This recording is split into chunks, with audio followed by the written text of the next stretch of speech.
Yo nací en el 30 cumpleaños de mi padre. Bueno, no exactamente. Os pongo en situación. Es tu 30 cumpleaños, ya eres padre de una niña de 2 años y medio y tu mujer está embarazada. Ninguna señal. Todo va bien y una fecha tan singular hay que celebrarla con familiares y amigos. Y alguna copa caería.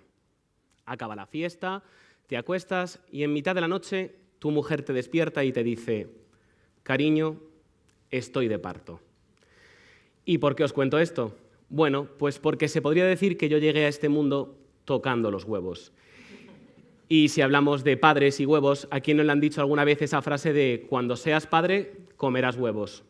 O esa otra de mientras vivas bajo mi techo, harás lo que yo te diga. O esa otra de sí, porque sí. Son todas frases paternalistas que cuando nos las dicen nuestros padres las asumimos como algo normal, porque casi siempre lo hacen por nuestro bien. A esa edad no estamos preparados para tomar nuestras propias decisiones. Nos estamos formando. El problema llega cuando ese paternalismo lo ejercen las administraciones públicas y toman decisiones sin contarnos en qué se basan o gastan el dinero público sin rendir cuentas. Seguro que os sonan nombres como estos: Púnica, Gürtel, ERE, Lezo.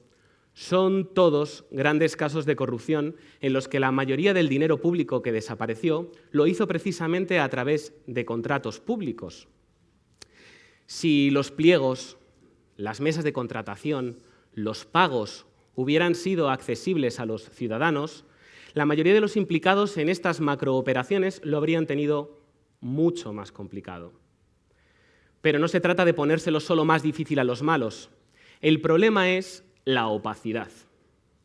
Cuando los poderes públicos ocultan u omiten información, hacen que sea mucho más difícil que nosotros, los ciudadanos, podamos fiscalizar qué está pasando con nuestro dinero, nuestra sanidad, nuestras escuelas o con eso que está tan de moda últimamente, con nuestras universidades. Y es que os pongo un ejemplo. Si todos los trabajos fin de grado o fin de máster, las tesis doctorales o cualquier investigación que acredite para conseguir un título fueran públicos, no cuestionaríamos tanto los currículums y los estudios de nuestros políticos. Esto de que las administraciones nos den esa información sin que nosotros tengamos que pedirla se llama publicidad activa. Datos abiertos. Se llama transparencia. Y en España vamos muy lentos en esto. Y por eso tenemos que preguntar y preguntar. Y no podemos conformarnos, y mucho menos nosotros, los periodistas, con imágenes como esta.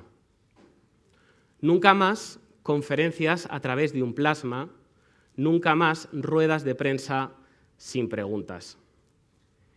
Y al principio de mi intervención os contaba que yo nací tocando los huevos. Bueno, pues sigo haciéndolo, pero ahora lo hago a las administraciones públicas y a otras instituciones no tan públicas. En los últimos años he realizado cientos de solicitudes de información, porque si ellos no quieren contarlo, yo prefiero preguntar que mirar para otro lado. Desde diciembre de 2013 en España contamos con una ley de transparencia, que si bien no es la ley que todos esperábamos, sí que ha ayudado mucho a conseguir información pública. Y os tengo que confesar algo. No soy el único tocahuevos. Un grupo de periodistas muy inquietos, que nos encanta preguntar, nos hemos unido en un proyecto periodístico que se llama Maldita.es, en el cual intentamos dotar a los ciudadanos de herramientas para conseguir entre todos que sea mucho más difícil que nos la cuelen.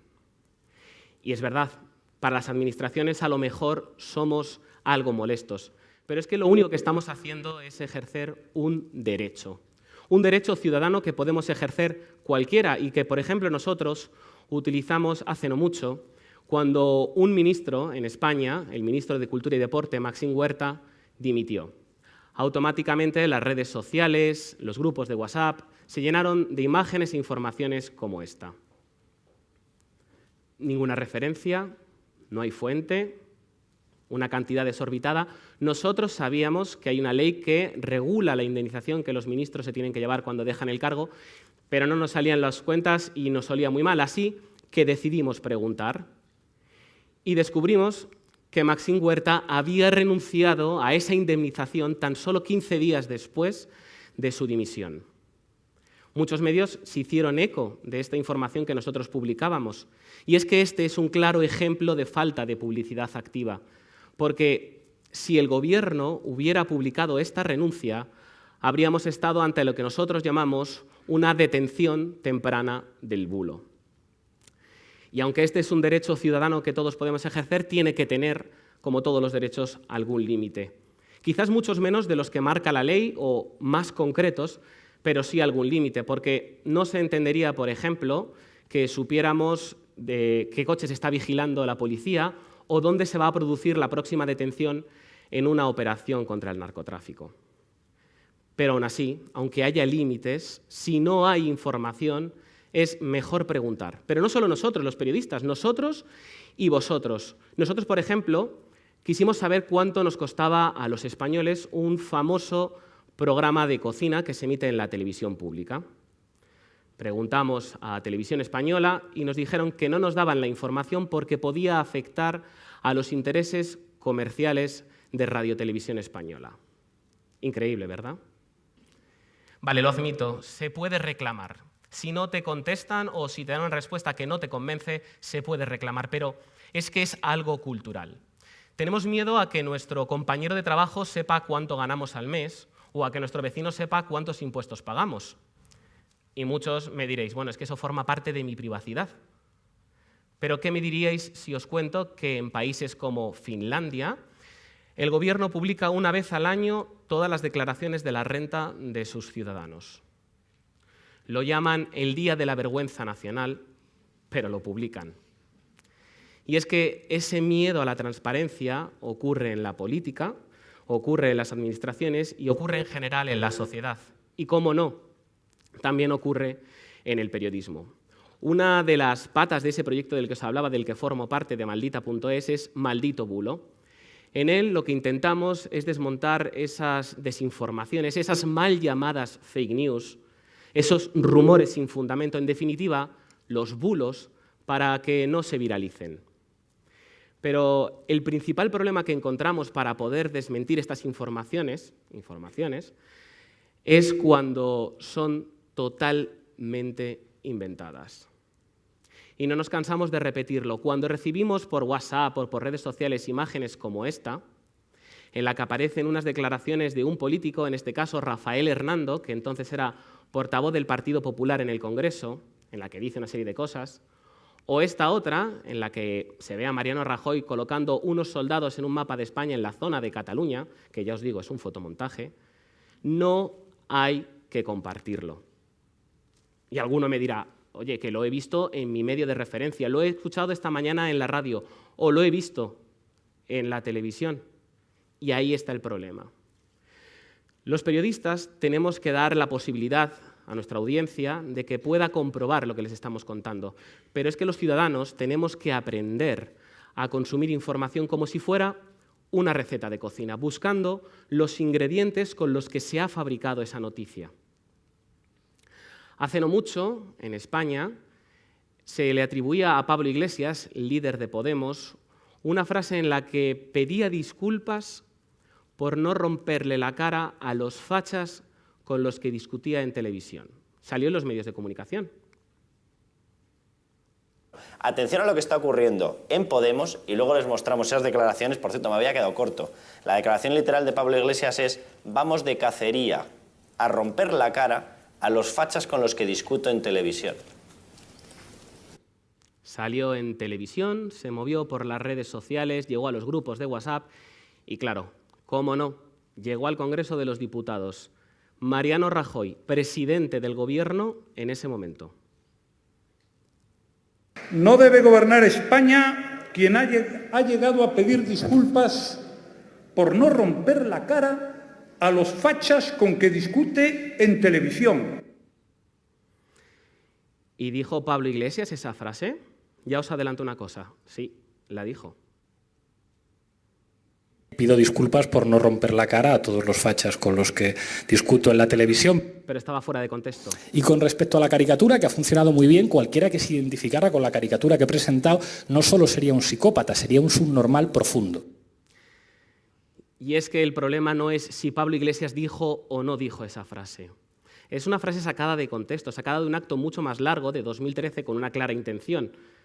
Y es que la descontextualización, la falta de referencias, la falta de fuentes son un mal cultural del periodismo de hoy en día. No es extraño que nos encontremos informaciones en las que el eje vertebrador de la noticia sea una declaración, un dato, un documento que no aparecen correctamente identificados en ninguna parte de esa noticia. Los periodistas tenemos la obligación de, si un documento es público, enlazarlo en nuestra noticia o decirle a la audiencia dónde puede encontrarlo. Tenemos que, si utilizamos una declaración, decir quién es, por qué lo ha dicho, dónde lo ha dicho, cómo lo ha dicho, cuándo lo ha dicho. Y es verdad, los periodistas muchas veces, bueno, no muchas, pero algunas veces, no podemos desvelar nuestra fuente. Pero son la mínima parte de las veces. Es cuando la fuente pues, corre peligro su posición social, su trabajo o a veces incluso su vida. Por ejemplo, yo participé en 2016 y 2017 en 2 proyectos periodísticos con casi 400 periodistas de todo el mundo, liderados por el Consorcio Internacional de Periodistas de Investigación. Fueron los conocidos como Papeles de Panamá, la mayor filtración en la historia del periodismo, o los Papeles del Paraíso. En estas 2 investigaciones denunciábamos el uso sistemático de sociedades offshore por parte de las élites empresariales, los políticos, los deportistas. En ambos casos, incluso yo, que participé en la investigación, no sé quién filtró la información. Lo que sí sé es que todos los que trabajábamos en esos proyectos hicimos todo lo posible para que nadie pudiera saber nunca quién era la fuente que nos había filtrado la información. Pero si todos nosotros queremos mejorar esta sociedad, tenemos que luchar por una transparencia transversal, que no solo sea una exigencia para administraciones públicas y políticos, sino también, por ejemplo, para periodistas o para medios de comunicación. Tenemos que ser todos activistas de la transparencia. ¿A qué parte de vuestra privacidad estaríais dispuestos a renunciar? ¿Seríais capaces de vivir en un mundo de paredes de cristal? Muchas gracias.